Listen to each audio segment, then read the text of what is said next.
Are you looking for relevant healthcare information? Log on to MediCircle and watch experienced medical professionals talking on common healthcare topics. Stay informed, stay healthy, stay tuned to MediCircle. MediCircle में हर रोज हर दिन एक नया दिन होता है। हम नए नए डॉक्टर्स के साथ जुड़ते हैं और ये पूरे देश के प्रतिष्ठित और विशेषज्ञ डॉक्टर्स होते हैं, जिनके माध्यम से हम आपकी डिजीजेस यानी बहुत बड़ी बीमारियों के बारे में जानकारी और अवेयरनेस देने की कोशिश करते हैं। तो फिलहाल आज डॉक्टर स्पीक में हम बात करने जा रहे हैं थायराइड की समस्या के और इससे निपटने में आपकी मदद करने के तरीकों के बारे में। हेलो नमस्कार, मैं हूं प्राचिता मेहरा और आप देख रहे हैं Medi Circle. Today on our thyroid awareness series we have Dr. Prashant Kivle with us. Dr. Prashant Kivle Chembur Mumbai में ENT ऑटोरिनोलैरिंगोलॉजिस्ट हैं और इस क्षेत्र में 23 वर्षों का अनुभव है। वर्तमान में आप कई हॉस्पिटल्स के साथ एज अ कंसल्टेंट जुड़े हैं, जिनमें Apollo hospital Chembur, Sushrut hospital Chembur और मुंबई के सियोन में अभयंकर हॉस्पिटल शामिल हैं। आप Medical Council of India MCI के सदस्य हैं। आपके एरिया ऑफ इंटरेस्ट है साइनस सर्जरीज, ईयर सर्जरीज, एमएलस्कोपी, thyroid surgeries and also as allergy and vertigo specialist. So हम स्वागत करते हैं मेडी सर्कल में आज डॉक्टर प्रशांत का। Welcome to MediCircle sir, कैसे हैं आप? All good, all good, all good, Aparajita. Thanks and thank you for choosing me for this platform. Let us see how we can benefit the people by our some thoughts, how to go about it. We will take the questions also. No problem. Please go ahead. We'll start. Lovely. तो आज बात हम करने जा रहे हैं thyroid की समस्या के बारे में। और थायराइड पिछले कुछ समय से काफी फैशन में आ गया ऐसा लगता है। आप किसी से भी वेट लॉस हो रहा है, वेट गेन हो रहा है, जरा सी बातचीत करिए तो कहता है थायराइड है।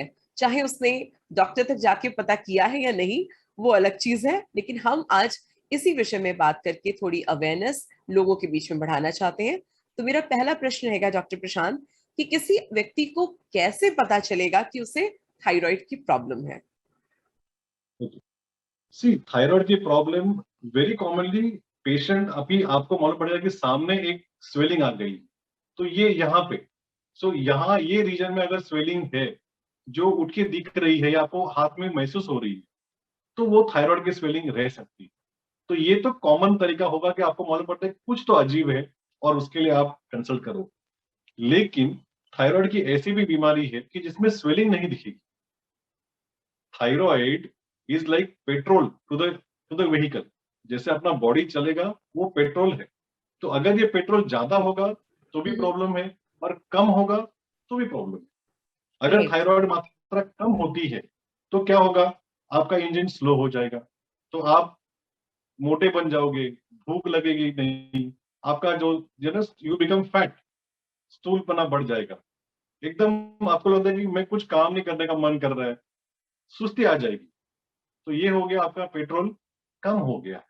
तो इसके लिए अपने को देखना पड़ेगा कि आपके थायराइड हार्मोन्स क्या है। So we do the blood test. वो ब्लड टेस्ट से मालूम पड़ता है कि आपका थायराइड का लेवल कम हो रहा है, और फिर हमको मालूम पड़ता है कि आपको हाइपोथायराइडिज्म है।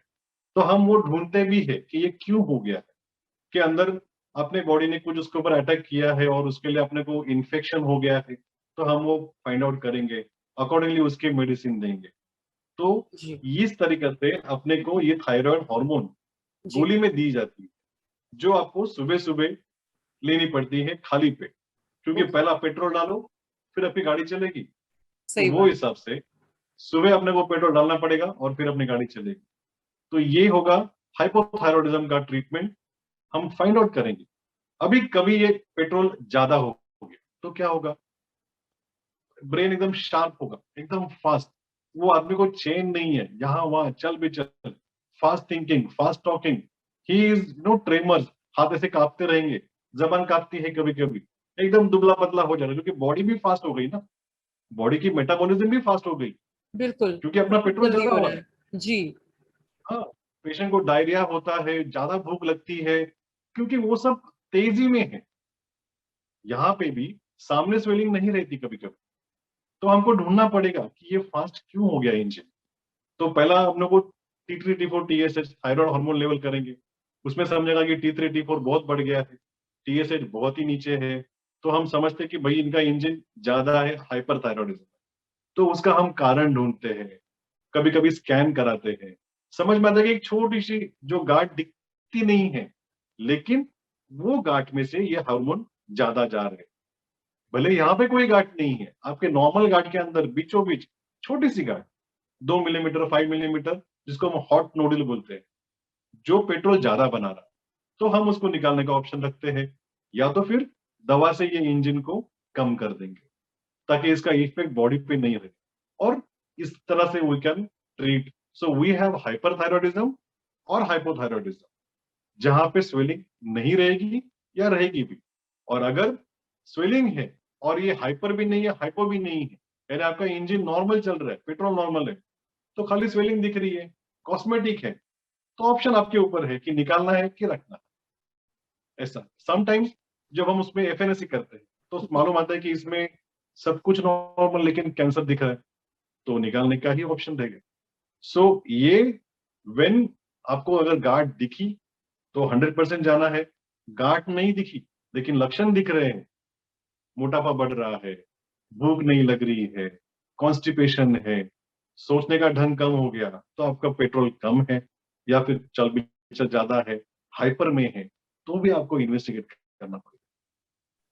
सर इससे एक फॉलो अप क्वेश्चन बन रहा है, इतनी बढ़िया एनालॉजी से आपने समझाया है, तो जितना ये रोचक लग रहा था सुनने समझने में, उतना ही मुझे लगता है मेरे भी दिमाग के कुछ ज्ञान चक्षु खुले हैं, तो मैं सोच रही हूँ कुछ पूछ ही डालूं। अचानक से मुझे ये वो लगा है। कि क्या किसी व्यक्ति में ये दोनों चीजें हो सकती हैं, कि थायराइड के कारण कभी उसमें कम वाले सिम्टम्स हो और कभी ज्यादा वाले, ऐसी भी क्या चीज हो सकती है, या नहीं, एक्सक्लूसिवली होता ऐसा है? नहीं एक्सक्लूसिवली होता है, क्योंकि ऑलराइट। जहां से वो अगर हॉट नोड्यूल है तो वहां से वो थायराइड की हार्मोन ज्यादा आ रही है, तो वो बॉडी को इतना सुकून देगी, इतना सब वो हाई पर पूरा फास्ट में रहता है कि you will never see that person like this.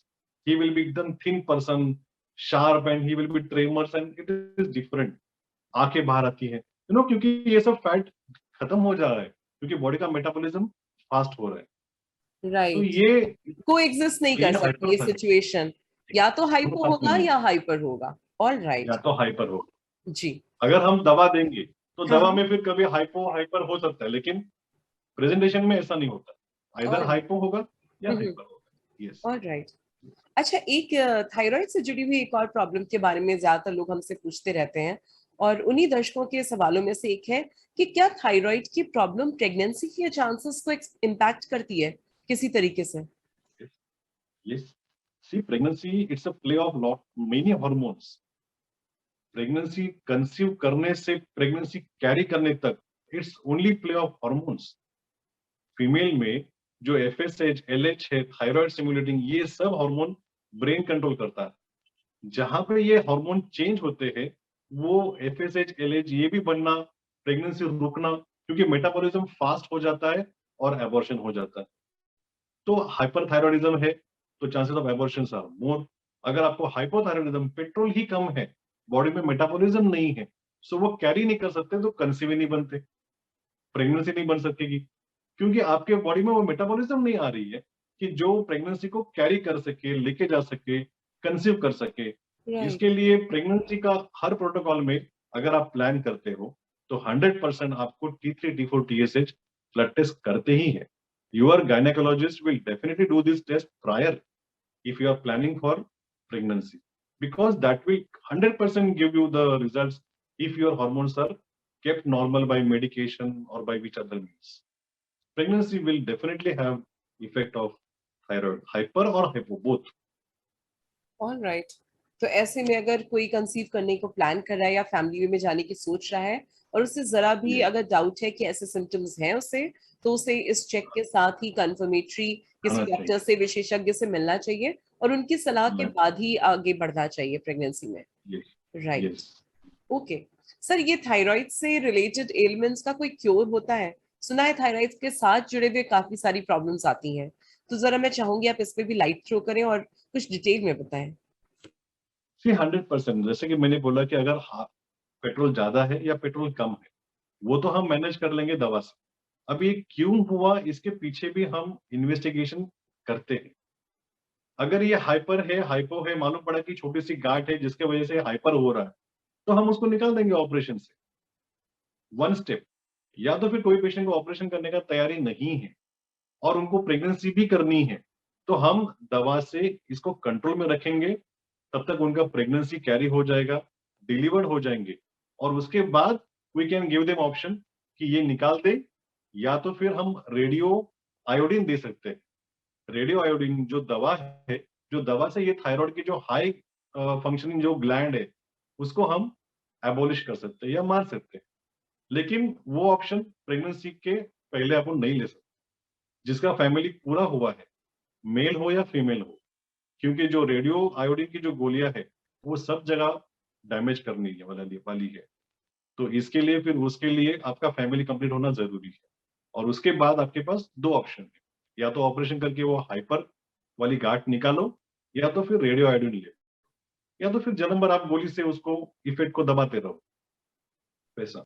और अगर हाइपो है तो हाइपो में ऑपरेशन का सलाह नहीं देते, क्योंकि ऑलरेडी आपकी ग्लैंड में से हार्मोन नहीं निकल रहे हैं, आपकी गाड़ी को पेट्रोल कम पड़ रहा है, और हम बाहर से पेट्रोल दे रहे हैं।